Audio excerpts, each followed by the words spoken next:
One moment I was leading Northwell's biggest compliance review, the system I built, the process I perfected, and the next, our new CFO cut me off mid-sentence.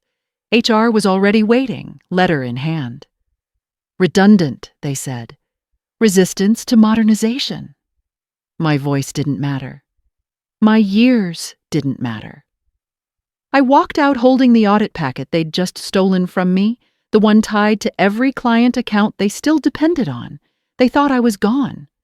What they didn't realize was I had already built their reckoning. Before I continue my story, where are you watching from? Hit like and subscribe. You won't believe what happened 12 minutes later. The moment he said my name, I knew something was wrong. Barbara, we're going to have to let you go, Evan Royce announced, his tone casual, almost bored, as if firing me was an item on his morning checklist. I was standing at the head of the table, mid-sentence, presenting the final compliance audit, the system I built, the one keeping our clients legally certified. The screen behind me still glowed with my data. HR sat at his side, eyes fixed on the printed termination letter she couldn't wait to slide across the table. Around me, no one spoke. Not the junior analysts who once stayed late under my mentorship, not the compliance leads who used to call me the anchor. They just looked down at their notes, pretending to be busy. We need agility, Evan said smoothly, straightening his tie. Too much red tape, too many outdated approvals. He smiled, that kind of thin, corporate smile that hides rot. I wanted to ask him how red tape had kept Northwell from losing its federal certification 3 times, but the words never left my throat. My hands were trembling, though not from fear. Just fury pressed into silence. I gathered my binder, the same one filled with months of cross-checks and encrypted validations, and pressed it to my chest like armor. Evan leaned back. Security will collect your badge, he said. I looked at him once, long enough for him to flinch, and thought, you just signed something you don't understand yet. When I walked out of that room, my hands weren't shaking anymore. The air in the hallway felt too still, too filtered, like it knew something everyone else didn't. My badge still worked when I scanned out. HR hadn't reached IT yet. Typical. Efficiency only mattered when it served them. I stepped into the elevator and stared at my reflection in the chrome door. The same woman they'd just dismissed as obsolete was the one who had saved this firm more times than they'd ever admit. Every certification, every renewal, every cleared audit, they'd all run through the framework I built. They called it AIM, short for Audit Integrity Module, though I never liked that name. Too sterile. It was more than a system. It was my fingerprint coded into every approval. After that falsified audit scare 2 years ago, I'd stayed 3 nights straight rebuilding everything from the ground up. We'd almost lost our license back then because someone tried to fast-track a certification that didn't exist. The cover-up nearly reached the board before I caught it. I didn't just fix the breach, I made sure it could never happen again. The encryption keys tied every approval above 50 million directly to a human authenticator. One authenticator. Me. It wasn't ego, it was insurance. A safeguard that protected clients, staff, and the company itself. When they praised me during that crisis, I thought it meant something. Turns out it only meant something until someone younger promised shortcuts and prettier graphs. Evan had come in 6 months ago, all confidence and buzzwords. He didn't ask how the system worked. He just wanted it streamlined. Streamlined meant stripped of accountability. I told him removing dual authorization was like taking the lock off a vault. He smiled, said I was risk-averse. Now, as I crossed the parking lot, I realized he wasn't just arrogant, he was reckless. My phone buzzed in my pocket, a system ping buried deep under layers of encryption, a kind of heartbeat only I could hear. AIM's watchdog process had triggered a new session ID, one linked to the very audit file Evan had yanked from my hands. My encryption key hadn't been validated. I exhaled slowly. That meant someone tried to push a certification live without my approval, which meant the system would do what it was built to do. I slid into my car, watching sunlight ripple across the windshield. They thought my exit was final, but they never read the documentation. That's the thing about compliance. No one reads until it's too late. I'd tried to warn them over the years, gently, then firmly, then not at all. They mistook quiet for weakness. But quiet is where control lives. Every part of that system had a purpose: to protect truth, to preserve integrity, to prevent another catastrophe. And today, it was just doing its job. Evan could bypass protocols, silence alerts, even erase my name from the directory, but AIM didn't answer to names. It answered to logic. And logic was loyal to design. I didn't smile when I realized it. I just turned the key, engine humming, and whispered to the empty car, "You built your shortcut, Evan. Now let's see where it takes you." Evan moved fast, but not in the way that smart people move. He moved like someone who believed speed could replace substance, that confidence could rewrite code. From what I later heard, he gathered the internal audit team within 30 minutes of my termination.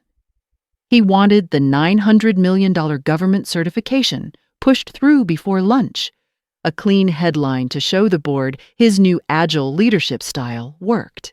The irony was unbearable. He wanted credit for efficiency using the very system that couldn't breathe without me.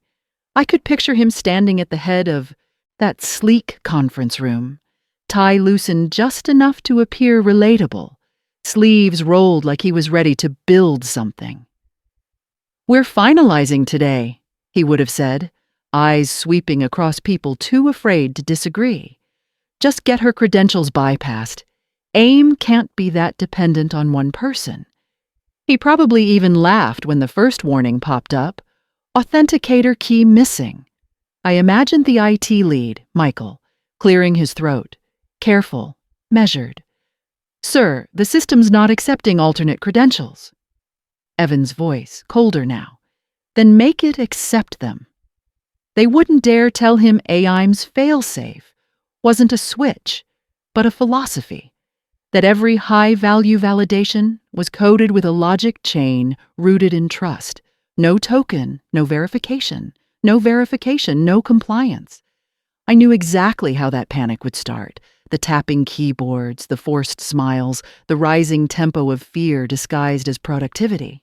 I'd seen it before, back when AIM was first installed. They used to joke about it, how the Lang lock made cutting corners impossible. I never joined those jokes, because shortcuts were what almost got us sanctioned.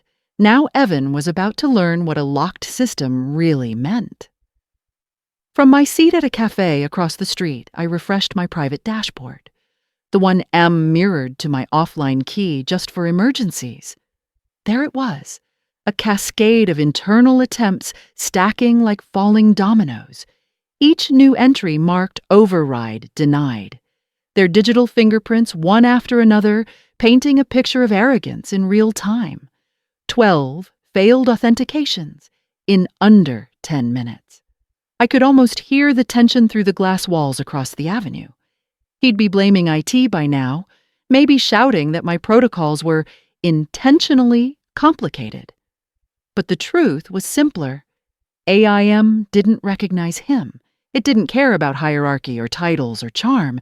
It recognized integrity, and integrity can't be delegated. Someone in that room, probably Julia from legal, would finally whisper, "We need Barbara's key." And Evan, red-faced, jaw tight, would insist, "We don't need her. This company can't be held hostage by one person's ego." He'd call it ego because calling it ethics would hurt too much. I sipped my coffee, bitter but grounding. I wasn't celebrating. I was remembering. I'd told him in our first meeting that AIM's encryption wasn't just about compliance. It was about proof. It verified authenticity at every level, so no executive could fake trust on paper. He'd smiled, said, "Good. I like guardrails. Just make them removable." That line had told me everything I needed to know about him. He didn't want safety. He wanted plausible deniability. And now, as the system he belittled locked down every single client account tied to his quarterly brag, he was getting exactly what he'd demanded: removal of responsibility. I leaned back and checked the clock. If they kept forcing manual overrides, AIM's countdown would initiate. 12 minutes. That was the window before the entire certification chain collapsed. Across the street, someone from IT rushed through the revolving doors, phone glued to their ear. My dashboard pulsed again. System status: authenticator mismatch. Pending auto-lock. I closed my laptop gently. They thought firing me would simplify things. But simplicity and safety aren't the same. Evan was about to learn that lesson the hard way. The first alert came quietly. No alarm, no flashing red, just a small notification sliding across my phone screen. AIM verification chain incomplete. Auto-lock sequence pending. I stared at it for a long second, the message pulsing faintly like a heartbeat. It was 11:48 a.m. I was sitting in my car outside Northwell's building, coffee cooling in the cup holder, termination folder on the passenger seat, my badge, still active, blinked against the sun. The city noise outside was distant, muffled by the heavy, air-conditioned silence inside my car. I knew what that alert meant. Someone, probably Evan, had tried to reauthorize the certification file without my encryption key. AIM had given them 12 minutes to correct it before the system assumed tampering and initiated full suspension. I could still stop it. The audit team would be scrambling, calling IT, legal, maybe even HR by now, trying to find a workaround. If I called the right person, Julia or maybe Sam in compliance, I could reset my key remotely. AIM would pause the sequence, no harm done. The company would keep its certification and the chaos would settle before it hit the regulator's servers. But then my phone buzzed again. A new email popped up, an internal memo, accidentally CC'd to my personal account from an outdated distribution list. Transition strategy, the subject read. Evan's name sat under it like a signature of arrogance. I opened it. "No worries," he'd written to the executive team. "She was just a placeholder. We'll clean up her mess before submission." Placeholder. I read it twice, 3 times, as if the word might change. 18 years of my life, dismissed in a single line. My throat went dry. My finger hovered over the phone, over Julia's name in my contacts list. 12 minutes could save the company, but I wasn't sure it deserved saving any more. I looked up at the mirrored windows of the building I had spent nearly 2 decades protecting. They shimmered under the noon light, perfect and hollow. Inside those walls were people who used to believe in what we did, real compliance, real accountability, but those people had learned to stay quiet. And quiet people were the ones who kept systems alive. I exhaled slowly, setting the phone face down. AIM wasn't vengeance. It was protocol. It didn't destroy. It corrected. It didn't punish. It revealed. I designed it that way because I knew one day ethics would need protection from the people in charge. My dashboard pinged again. 11 minutes remaining. My pulse stayed steady. I didn't need to press anything. The system didn't require my permission to defend itself. That was the beauty of design. It carries your principles long after your name is erased. Somewhere above me, I imagined Evan pacing, shouting orders, refusing to believe the problem wasn't technical, but moral. I turned the ignition, the engine humming low. I wasn't angry anymore. I wasn't even hurt. I was just done holding up people who mistook integrity for inefficiency. If AIM was going to do what it was built for, I'd let it. They'd built their empire on compliance. They forgot who defined it. At 11:57 a.m., AIM initiated the full lockout. It didn't roar or crash, it whispered. A quiet cascade of messages slipped through the network, invisible to anyone who wasn't watching for them. Validation key missing, system pending suspension. Then, chain breach detected. Then finally, authorization window expired. Inside Northwell's building, the lights didn't flicker, but I imagined the atmosphere changing, the collective inhale before panic. It always starts the same way. A meeting interrupted, a manager's phone buzzing, someone in IT mumbling, "That's strange." Then comes the storm. From my vantage point in the parking lot, I could see silhouettes through the windows on the 10th floor. That was the audit team's war room, a cluster of people moving faster than logic. My phone refreshed itself automatically as mirrored alerts arrived through my private backup network. Client certification suspended, 96 pending validations. Regulatory portal access revoked. Government audit timestamp nullified. I watched it unfold line by line, like a quiet digital avalanche. They'd tried to force a live submission using an unauthorized credential. AIM read it as a breach attempt and closed every gate. No one could override it now. Even if they reactivated my account, the signature mismatch had already triggered a compliance broadcast to the Federal Certification Bureau. Northwell's reputation, once pristine, was now a blinking red flag in a government database. Every client they represented would receive an automatic notification within minutes. Your certification status has been suspended pending verification. The kind of message that sends CEOs dialing lawyers. Evan wouldn't have the language to fix this. He'd try to charm or bully his way out, like always. But compliance doesn't bend to charisma. I knew exactly how he'd react, the way executives do when their illusion of control collapses.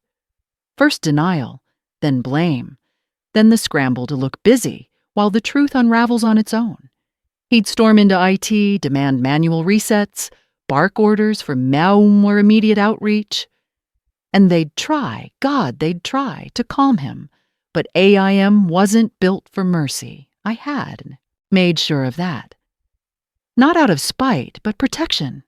Every lock was there to prevent exactly this kind of manipulation.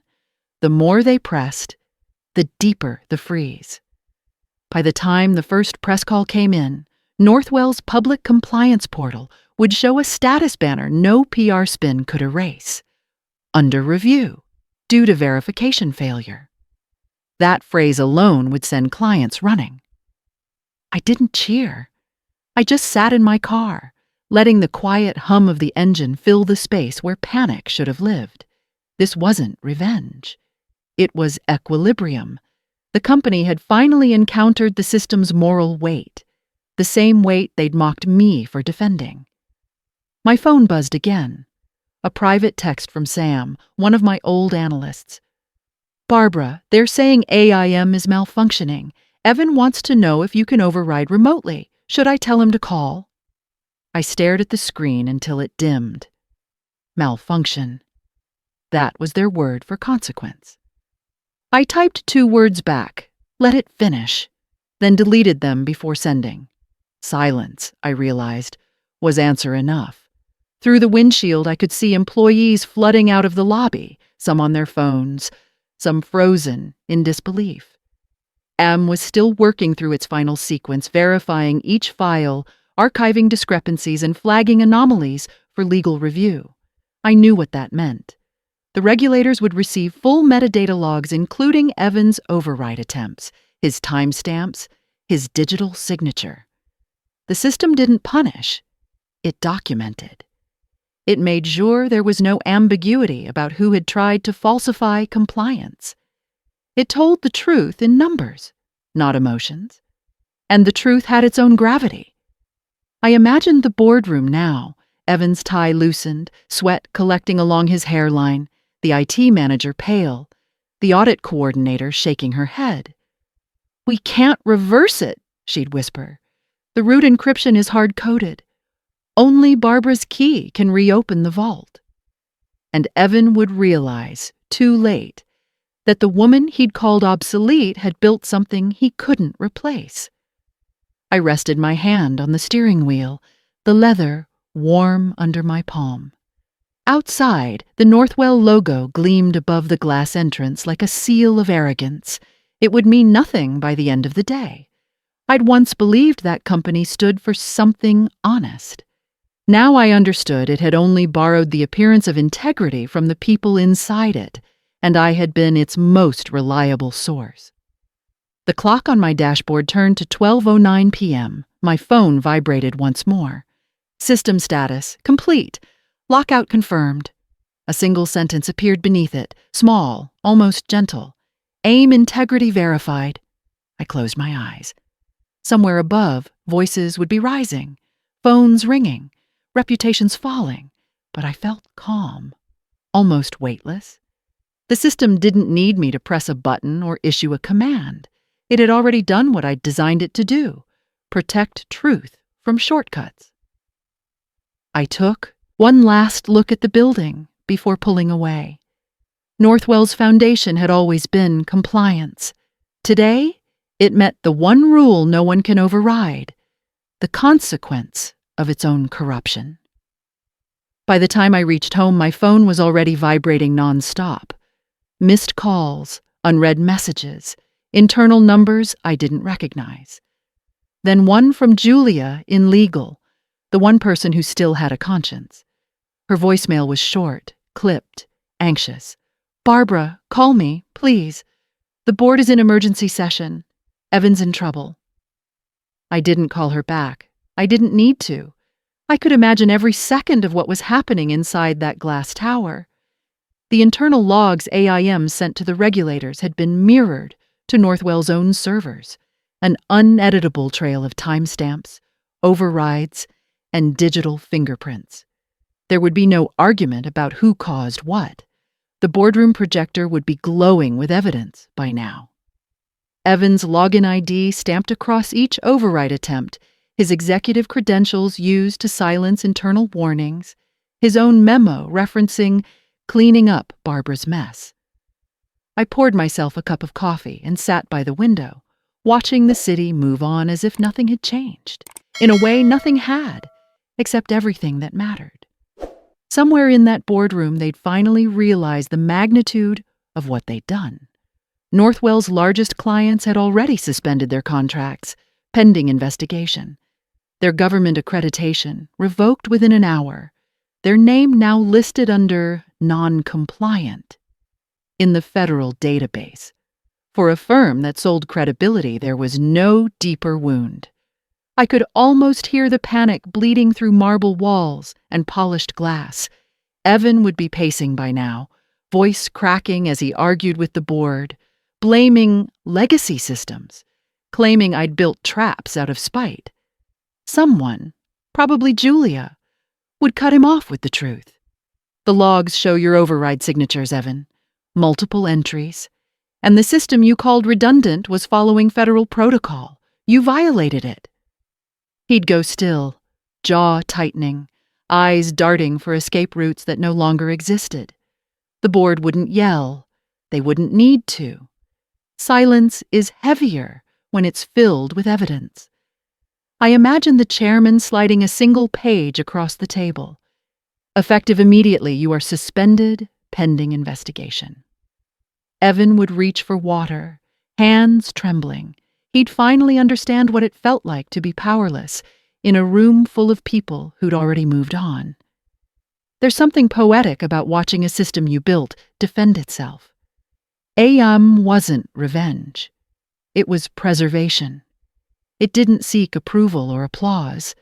It simply followed rules, the ones I'd written when no one else believed they mattered. And now, those same rules were saving the truth from the man who mocked them. My email chimed again, this time from the regulatory board. A formal acknowledgement. "Your Integrity Module functioned as intended. No disciplinary action will be taken against the original architect. That sentence hit harder than I expected. Not joy, not pride, just confirmation that reality had caught up to arrogance. Within hours, the press caught wind of the collapse. Northwell Advisory Group faces certification scandal, CFO accused of compliance breach. I saw Evan's face on the newsfeed, pale, disoriented, walking through a swarm of cameras. The same man who called me legacy now looked like a remnant of his own downfall. I didn't smile. I didn't need to. Consequence had already done my work for me. Later that evening, I received another message from Julia. Just one line. They're asking if you'd consider returning. I closed my eyes and let out a quiet laugh. Return? To rebuild the structure they burned? No, they didn't need me anymore. They needed the integrity I represented, and that was something they'd have to earn back themselves. I finished my coffee and turned off the screen. Justice doesn't always announce itself. Sometimes it just sits in the quiet, wearing your fingerprints, reminding the world that you were never replaceable. You were foundational.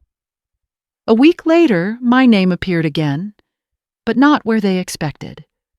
The morning headlines read, "Former Northwell Director launches independent compliance firm amid scandal." I hadn't planned the timing. Lang Integrity Systems had been registered months ago, quietly, when I first sensed the shift in the company's tone. I didn't build it out of revenge. I built it out of necessity. Integrity can't survive where it's treated like an obstacle. The day after Northwell's collapse, the calls started. Former clients, mid-sized corporations, even regulators who once copied my reports for training sessions, they all wanted to know if I was available to consult. One of them, a government liaison I'd worked with for years, said something that stayed with me. "You built the system that still works. We trust you, not the brand." That was the moment I realized I hadn't lost a career. I'd reclaimed one.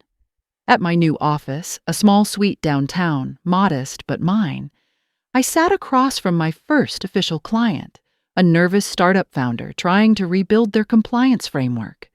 He spoke fast, scared of failing the next audit. I listened, patient, because I knew the language of panic too well. "We don't cut corners here," I told him, not because rules are pretty, but because they're protection. He nodded like I'd just handed him oxygen. Later, when the paperwork was done, I looked around the space. Bare walls, sunlight spilling across clean desks, the hum of quiet systems running in perfect order, and felt something I hadn't felt in years: stillness without fear. Northwell had lost everything, chasing shortcuts. I had gained clarity by staying loyal to process, to precision, to truth. The regulators invited me to sit on a new digital ethics task force a few days later, the same one Evan had once tried to block me from. I didn't say yes immediately. I just smiled and said, "Send the details." The irony wasn't lost on me. They had destroyed their foundation trying to erase the architect. Now, the future they wanted to rebuild was written in my name. I didn't need applause, just space to keep doing the work right. Some nights I still think about that moment in the boardroom, the sound of Evan's voice cutting through my sentence, the quiet after HR handed me the letter, the way everyone looked anywhere but at me. It used to sting, remembering how quickly loyalty can turn into liability in the wrong hands. But now, from where I sit, it feels distant, almost like watching a scene from a story that ended well before its sequel began. Lang Integrity Systems grew faster than I expected, not because I chased clients, but because people started chasing principles again. Companies came to me not for shortcuts, but for structure. The kind of structure that holds when pressure hits. Sometimes they ask if I'd ever work with Northwell again.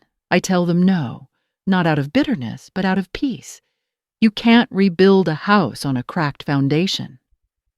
Evan's name still surfaces occasionally in trade journals, always attached to words like investigation, failure, or disqualification. I don't wish him harm. I just wish he'd understood sooner that ethics isn't bureaucracy, it's ballast. It keeps you steady when everything else tilts. That's the quiet lesson AEM taught. The one I'll never need to repeat. I didn't destroy Northwell, I simply stopped holding it up. And in the space where it fell, something stronger stood. When I look back, what strikes me most isn't the betrayal, it's how fragile the system really was. Northwell sold trust as a product, yet its leadership never understood what made trust real. They thought compliance was paperwork, that integrity could be outsourced, that a new executive with slick language could replace years of precision and care. But the collapse proved something simple and brutal. Systems fail not because they're flawed, but because people stop respecting them. Evan didn't just ignore a protocol. He dismantled the invisible scaffolding that held the entire company together. Every shortcut he took, every time he silenced a warning or dismissed a legacy process, was a small fracture. My system didn't destroy Northwell. His arrogance did. AIM didn't expose weakness. It exposed neglect. Watching that happen was painful, but it also reminded me why rules exist. They aren't barriers to ambition. They're the bones of stability. When you strip away accountability in the name of speed, collapse becomes inevitable. My growth wasn't in revenge. It was in realizing that integrity doesn't need validation from broken systems. You don't win by destroying the house. You win by building something stronger that doesn't need walls to stand. How to get started today. Document everything. Systems break at the point where people stop writing things down. Challenge efficiency when it skips accountability. Speed means nothing if it erases truth. Protect the process. Your quiet diligence today is tomorrow's proof when chaos hits. Never outsource ethics. Build them into every decision, every signature, every file. If this story resonated with you, if you've ever watched arrogance undo what diligence built, drop a comment below, share it with someone in your workplace, and subscribe for more stories about integrity that outlasts power.